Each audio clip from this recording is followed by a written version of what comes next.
수고하셨습니다. 다음 이재정 의원님 질의해 주시기 바랍니다.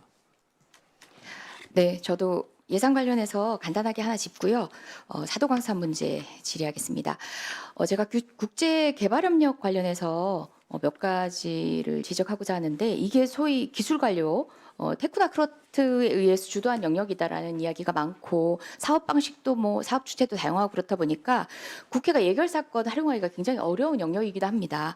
하지만 뭐 그간 많은 발전도 있었고 전 그래서 좀 이제 장래의 미래적 관점에서 조금 내용을 들여다봤는데 제가 특히 한 나라 제가 방문한 적이 있고 국제기구와 같이 일을 했었던 에티오피아 기준으로 봤더니 불용액 외교부에서 코이카로 교부된 돈 가운데서 외교부 차원의 불용액이 12억 원. 네, PPT 띄워주시겠어요?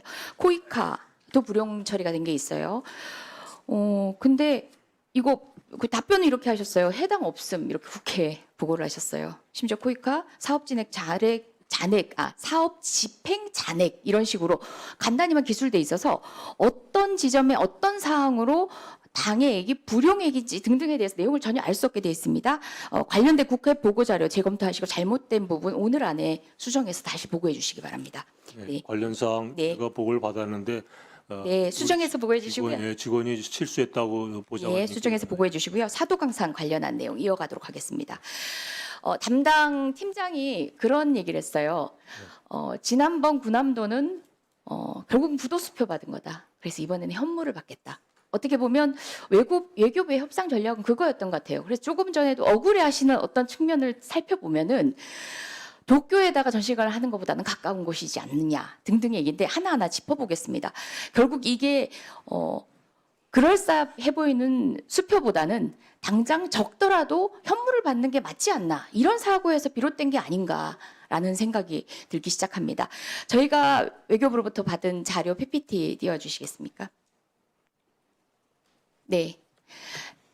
자, 전시 내용을 협의하는 과정에서 강제라는 단어가 들어간 과거 사료 전시 문안을 일찍이 요구했으나 최종적으로는 일본은 수용하지 않았다.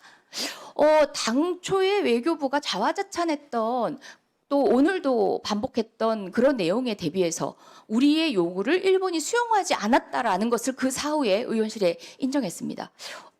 이 정도면 협상을 결렬했어야 하지 않나라는 생각이 듭니다. 다음입니다. 제가 네, 말씀드려도 마저 하고 답변 기회 드리겠습니다.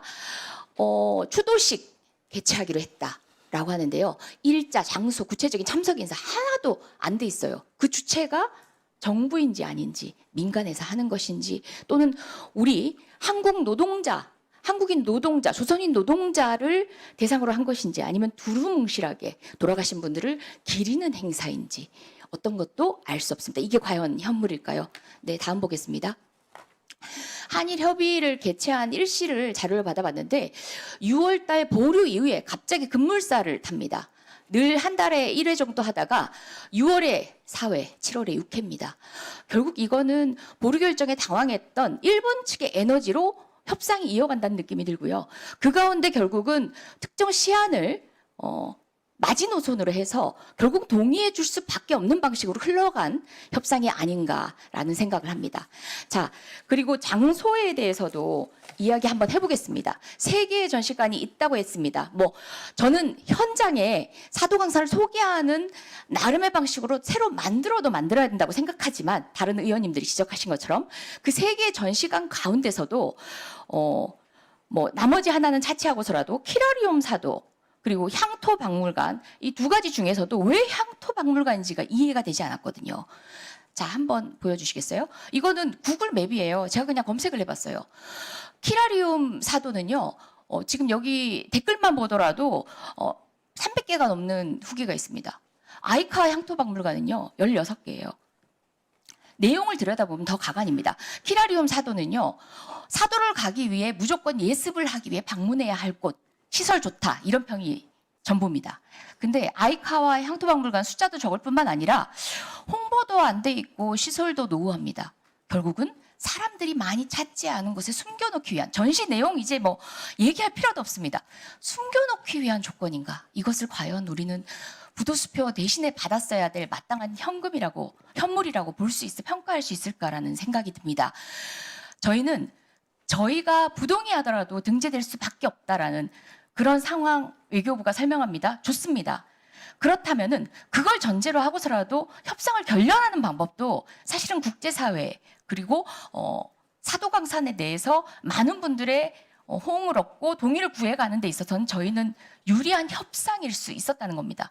왜 결렬을 하지 않았는가? 그리고 왜 자찬에 일관했는가에 대한 지적을 하고 싶고요. 관련해가지고 일본의 보수 성향의 요미우리 신문조차도 강제 동원을 감추려 넣은 것에 대해서 지적을 한 바 있고요. 또 아사히 신문은 애초 일본 측이 이런 고난의 역사에 진지하게 마주 앉아서 임했다면 이렇게까지 사태가 복잡해지지 않았을 것이다. 우리나라 발이 아닌 일본 내의 자성의 목소리도 언론인을 통해서 있습니다. 저는 관련한 문제 가운데서 또 하나를 더 짚으려고 하는데요. TF 멤버 중에 한 분이 밝힌 내용입니다. 아베 전 총리의 사망 이후에 일본에서는 가해 역사에 대한 직접 언급하는 게 금기가 된 상황이다. 그래서 직접 발언을 더 이상 안 하려고 하고 그리고 또 강제성은 내심 부인하지 못하지만 그래서 forced to work이라는 과거 발언을 지금 부인할 수는 없겠지만 직접적으로 언급할 수가 없다라고 일본의 입장을 이해한 듯이 얘기합니다. 그런데요, 지금 결국 앞으로 남아있는 또 광산도 우리 유네스코에 등재하겠다라고 하고 있는 광산 역시도 우리 한국인 노동자들이 근대 문화유산과 관련해서는 강제 동원된 것들이 거의 대부분이거든요. 이번에 협상의 이런 후퇴가 저는 향후에도 반복될 수밖에 없는 것 같습니다. 외교부가 억울해했던 부도수표가 아니라 그래도 현물 받았잖아요 했는데 이게 받아 마땅한 현물인가? 차라리 부도수표를 남발했다라고 국제사회에 어필하는 것이 마땅한 협상이 아니었나라는 생각을 해봅니다.